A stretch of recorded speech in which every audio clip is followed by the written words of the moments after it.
Né? Mas ele com falou, porque daí eu certeza. não tinha nada pra fazer. Daí ele falou, cara, eu ficava filmando o dia inteiro, eu passava a madrugada toda editando os vídeos que eu fiquei fazendo e daí Meu conseguia Deus. virar. E daí ficava. Daí ele falou assim, cara, mas chegou no terceiro dia, tipo, eu ia jogar um jogo pra me distrair pro tempo passar. E ele falou que do nada ele tava, tipo, olhando pra tela assim e, tipo, sem reação, sabe? Eu acho que assim, ó, a galera que tá em casa ouvindo aí, estudantes, profissionais e tal, se vocês têm o sono desregulado e vocês não se preocupam em regular o sono, vocês estão perdendo a chance de vocês de melhorar a vida de vocês pelo menos 80%. Estão perdendo a chance. Esses dias eu dei um curso pra 300 pessoas, cara. 300 pessoas compraram meu curso e eu achando que era uma galera majoritariamente da psicologia. Felizmente eu vi que tinha uma galera que, cara, era de todas as áreas, pessoas que queriam saber esses conteúdos que eu e o Andrei conversamos, e tinha um mecânico, cara. Tinha um mecânico assistindo meu curso. E o cara no final deu um depoimento. Ele falou, Wesley, eu fui em 3 profissionais, porque eu não consigo dormir, eu tô há 6 meses sem dormir, eu durmo picado, eu tô todo zoado, não consigo, eu tô irritado, não consigo trabalhar direito, tava meio que entrando em depressão, extremamente estressado. Imagina não dormir, cara, acordar Sim, todo meu dia de Deus. madrugada, se mexendo, tá doido, isso aí é um inferno. E ele falou, depois que eu comecei a acompanhar o conteúdo de vocês, me expor à luz natural de manhã, os 3 profissionais deram medicamento, Rivotril, Zolpidem, os medicamentos de sono, que eles não são resolutivos, eles são para controlar meio que o sintoma, não resolve o problema do sono, e são altamente viciantes, é bem complicado. E ele falou, comecei a me expor à luz natural de manhã, comecei a fazer higiene do sono à noite, eu durmo hoje igual um bebezinho, cara. Então eu fiz questão de comprar o seu curso pra vir aqui falar com você, pra te agradecer pelo que você fez, hoje minha vida é outra. E é simples, cara. É de graça o negócio. Eu acho que é por isso que não falam muito. Por isso não falam muito e acho Porque não que dá pra ganhar Que é de dinheiro com graça, isso, cara. né? O que eu tenho que fazer, Andrei? Cara, se expor à luz natural, especialmente de manhã. E acho que muitas vezes por isso que as pessoas não fazem também, cara. Porque é de graça. A galera acha que tem que ter Precisa um... pagar. Nem acredita, Eu né? ia falar isso. Acho que tem que ter um bagulhão. Tem que ter uma puta, ir dificuldade lá no pro pessoal médico, valorizar. lá em São Paulo, o cara cobrar sei lá quanto a consulta, aí ele te dá uma série de medicamentos psiquiátricos e te encaminhar pra um monte de lugar fazer tomografia, pra daí sim eu fazer o que... É só se expor à luz, Cara, meu. é impressionante. Isso aqui, galera, a gente não tá falando baseado em experiência própria, não. Assim, é baseado em dezenas de artigos. Esse é um negócio muito bem consolidado na literatura. Essa história, esses experimentos de botar a pessoa na caverna, isso aí, ó, tem décadas. A gente já está estudando esses mecanismos, relógio biológico. Teve o ganhador do Prêmio Nobel 2017 que caracterizou um dos genes envolvidos em marcar a passagem do tempo. Legal, maneiro. Mas é uma parada que a gente já está estudando há muito tempo. O impacto da luz no cérebro, desempenho, saúde mental, sono, essa tonelada de coisa, a gente já sabe há um tempão.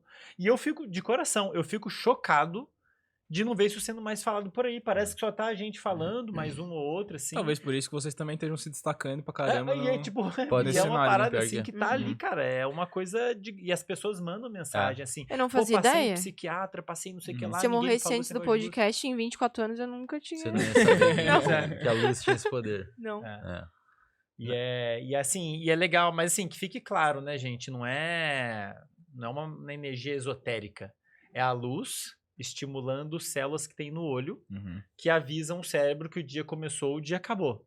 Por isso que é importante o horário que você se expõe à luz, super importante. O que a gente quer? Bastante luz natural de dia, especialmente de manhã. Próximo ali do horário de acordar. E evitar o máximo que você puder de noite. Mas o simples fato de você se expor bastante luz de dia já te protege dos malefícios da noite. Sim. Porque o cérebro já sabe que o dia começou, então não vai afetar tanto. Mas ainda assim dá pra evitar, né? Tá. Lá em casa parece um breu, né? De noite fica um cavernão. É, um cavernão. Nessa A casa. gente umas luzinhas laranja, fraquinha. Mas vocês, tipo, têm aqueles blackout no quarto, essas paradas assim? Porque talvez isso naturalmente é mais difícil de acordar, acredito. Pra mim é o ó.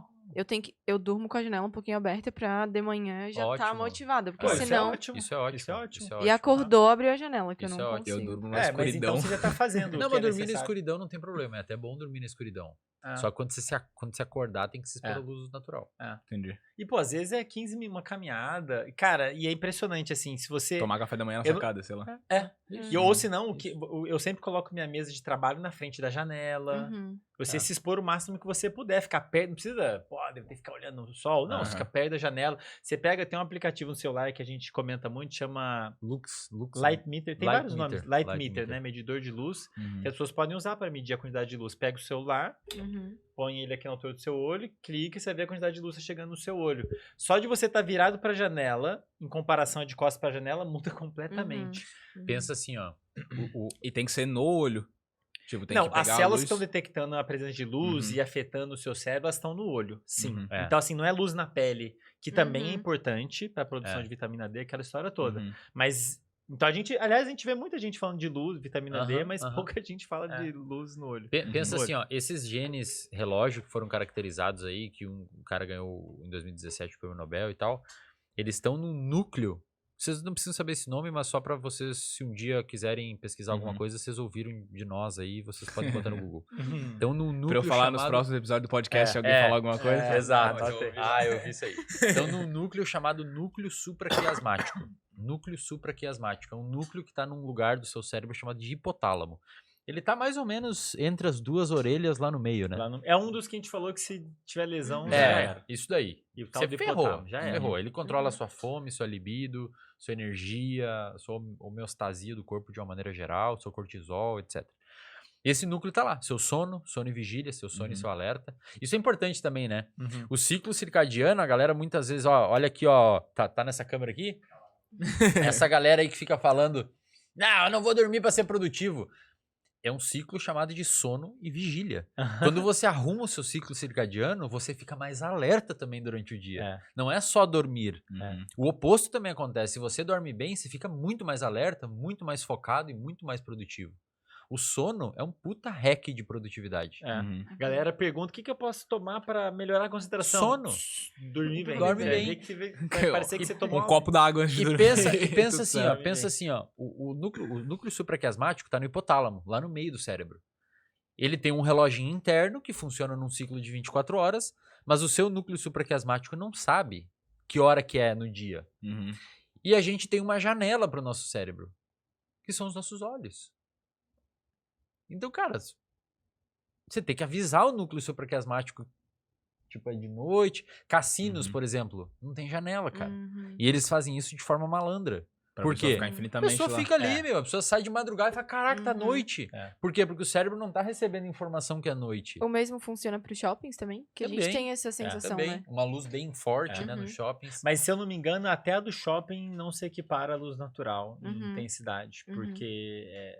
acho que a do shopping dá algumas centenas de lux, não né? sei, cara. Às vezes parece que é muito claro, porque é muito branco, tipo o consultório, mas se você for medir a quantidade de luz que tá chegando, é bem menor do que a natural.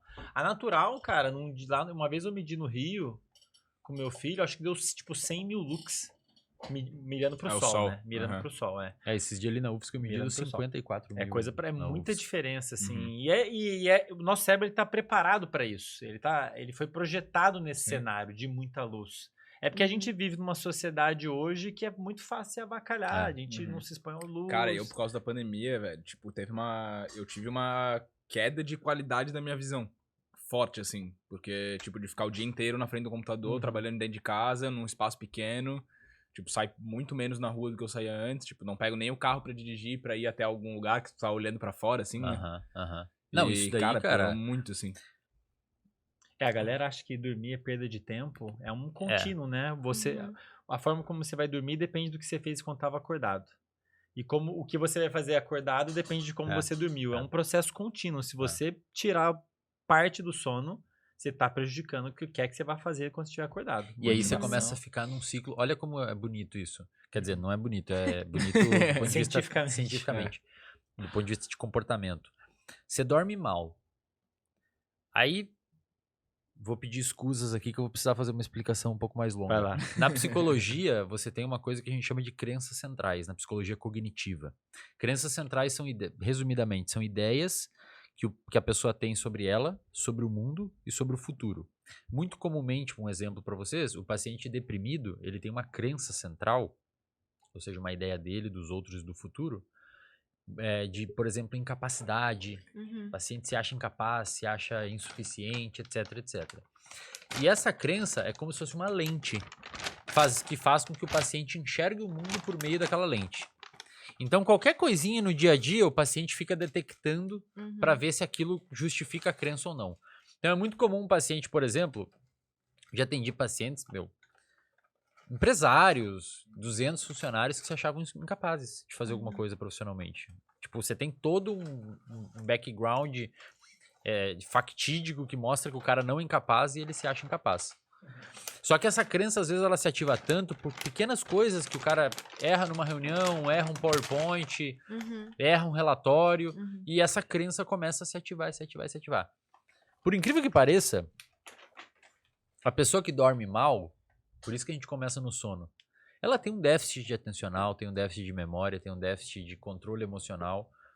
Ou seja, dormir mal implica na pessoa começar a rastrear mais e até realizar comportamentos equivocados que justificam a existência daquela crença e o paciente começa a ficar mal. Uma pessoa que dorme mal, cara, dificilmente vai ser funcional. Quer dizer, vai ser funcional, mas dificilmente vai estar na sua maior aptidão de funcionalidade. Por quê? Porque tem trabalho, o Andrei vai comentar depois, tem trabalhos que a galera, né, é muito comum o pessoal falar assim, não, mas eu durmo 4 horas e fico bem no outro dia. Certo. Você não O fica bem. que é um ciclo normal do sono, assim? É um ciclo, porque aí, quando a gente tá dormindo, a gente passa por várias fases. E a gente passa por elas dentro de um ciclo. Um ciclo são 4 fases. 4 fases. 3 descendo até o sono profundo, depois a gente chega numa fase que é quando a gente sonha mais. 4. Um ciclo desse leva mais ou menos 1h30. E a gente passa por repete esse ciclo umas 5 vezes na noite. Deveria. De 4 a 5 vezes. Depende do que você fez quando você estava acordado. A quantidade de horas que você vai precisar dormir depende do que você fez quando estava acordado no dia anterior e nos dias anteriores. Então, se a pessoa dorme menos, ficou faltando alguma coisa. E é curioso porque depende... Daí você fala assim, o que ficou faltando, Andrei? Depende do que você deixou de dormir. Você tem lá, digamos, você costuma dormir 8 horas. De 10 a 6. Se você perder as 2 primeiras horas, é de se esperar que você perca uma parte inicial do sono, que é quando acontece principalmente sono profundo. Então, é de se esperar que você não tenha tanto sono profundo. O sono profundo costuma acontecer mais na primeira metade. E que é normalmente, tô supondo que vocês me corrijam se estiver errado, que é onde o cérebro dá essa limpa mais... Principalmente nessa fase, não é somente, mas sim, no sono profundo que dá aquela lavada. Sono profundo é quando você tá apagadaço, Apagadão. tá ligado? Que entra alguém no parece quarto tá e morto. nem... Cara, seu Boca batimento aberta. cardíaco tá lá embaixo, tá babando no travesseiro, é esse sono aí. E a segunda metade do sono é quando a gente costuma ter mais de um outro sono que a gente chama de sono REM, que a galera até ouve falar. Sono REM, que tem esse nome porque Rapid Eye Movements, que é quando a pessoa fica mexendo o olho. Vocês já viram pessoa mexendo o olho? É geralmente nessa fase que a pessoa tá sonhando. O sono é mais superficial, mais fácil acordar ela tá sonhando. Mas enfim, então dependendo de qual parte do sono você perdeu, você vai ficar com menos sono profundo ou menos sono REM. Ambos são ruins, porque perder os dois é muito ruim. A gente precisa de tudo isso daqui por 1 milhão de motivos. Cada fase do sono tem lá suas funções para formação de memória, para lavar, para restaurar circuitos. Então, se você não dormiu bem, dia seguinte você vai se sentir mais ansioso. Isso é um dado muito bem consolidado. Você vai sentir mais ansiedade. Tum, tum, tum, tum, tum, vão suando. Você vai sentir, por exemplo, desmotivação. Você fica com preguiça de fazer as coisas.